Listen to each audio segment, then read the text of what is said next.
All right, got another story for you. This is it's a good story. This is a great story actually. It's not a bad one, but excuse me, it's the beer. Anyways, a long time ago, when I was a store manager of my own store, let it roll. I had two assistant managers. One of them, her name was Sammy. She was one of my assistant managers, and her and her husband were they're agnostics. I'd probably say more a pessimistic agnostic, very anti, like open minded, but that's how they were. And I'd have conversations with her all the time while we worked, and she was more open minded than her husband was. But every time he'd come in, we had be on this conversation about God and everything.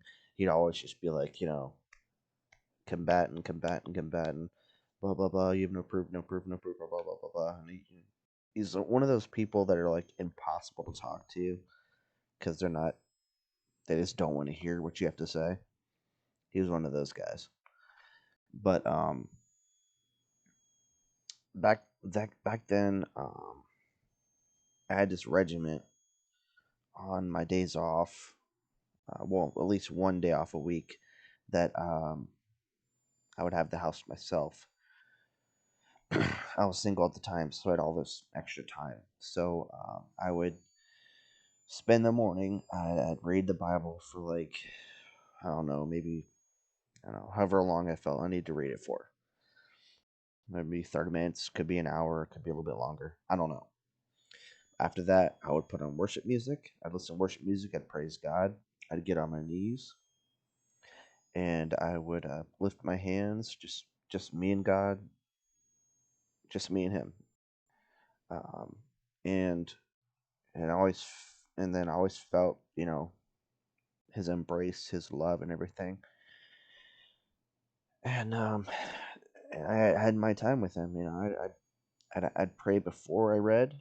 I'd ask Him where He wants me to read and what direction He wants me to have, and I'd read and then after that I'd worship. I'd put worship because I worship Him, and then after that I started this new thing where even after I was done with all that, I would just prayer walk in the house. Like I would just walk back and forth. It's kind of like getting exercise and praying at the same time, but I did it inside the house.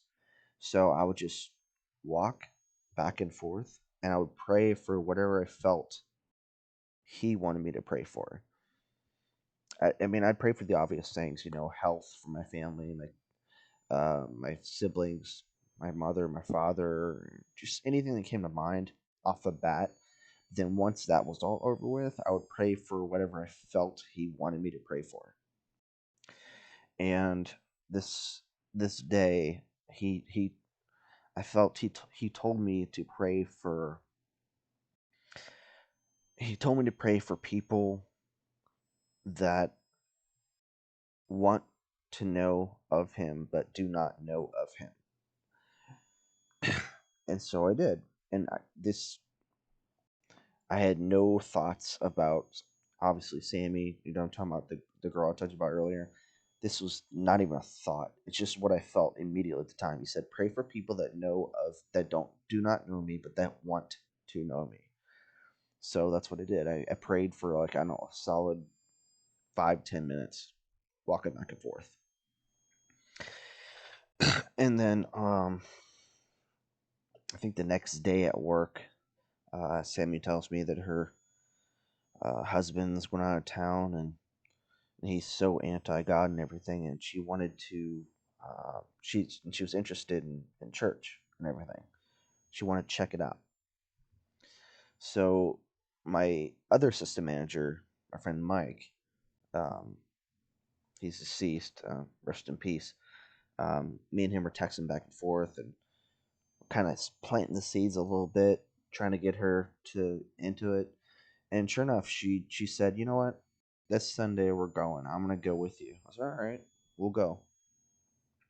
And that was like in 2 days. So all this happened in like 3 days. And the funny thing was, I uh, I was texting Mike back and forth and saying, um, "Hey, she's hungry. She wants to know about God and everything. She's hungry."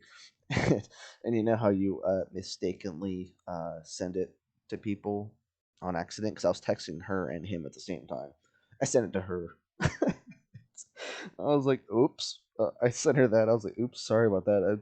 Sorry, I'm not. I'm talking about you behind the back." She's like, and she responded back. She said, "LOL." She's like, "Yeah." She's like, it's okay. You're right though. I am hungry. I was like, okay, cool. I was like, well, Sunday should be fun. And then come here comes Sunday. Me, Mike, and her, we all go to church together. And then it was like this one song is a worship song. I forget the name of it.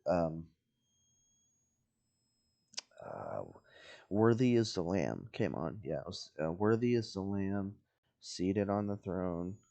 Crown you now with many crowns. You reign victorious. You know that song? Um, well, that song came playing, and I'm singing. She's right next to me, and man, she goes straight to the front, like to the altar, with like there's no one else there. She goes by herself, and I'm like, all right, I got to go with her. I got to back her up because this is unknown territory for her. But I guess something was pulling her also, because I mean, it's for someone who doesn't believe in God, has been a skeptic their entire life, for them to go by themselves to the front of the church by themselves, that told me a lot. I was like, oh, God's doing something. And sure enough, so I went with her without her even knowing. She went without telling me. I saw her. I went behind her and stood next to her at the altar because I wanted her to have that support. Um, and we both worshiped there. I looked over here a couple times. Looked over at her a couple times. She's just bawling. Her eyes, she's just bawling. And yeah, she gave her life to God after that day. And sadly, I kind of lost touch with her after I left that job. But I know that day was I know that day lived in her mind forever, and I'm hoping that God used me on that day to pray for that specific type of person. I hope that was for her, not for my sake, but for her sake, because I felt like it was just too much of a coincidence that it wasn't meant for her. Um, but either way, great story, and I'm glad she had a really good God experience that day for an unbeliever, and she had a great time. So at the end of that story, I'm still waiting to hear from her. I haven't heard from her in like a decade, so maybe one day we'll meet up and hope to hear she's doing well. Till next time.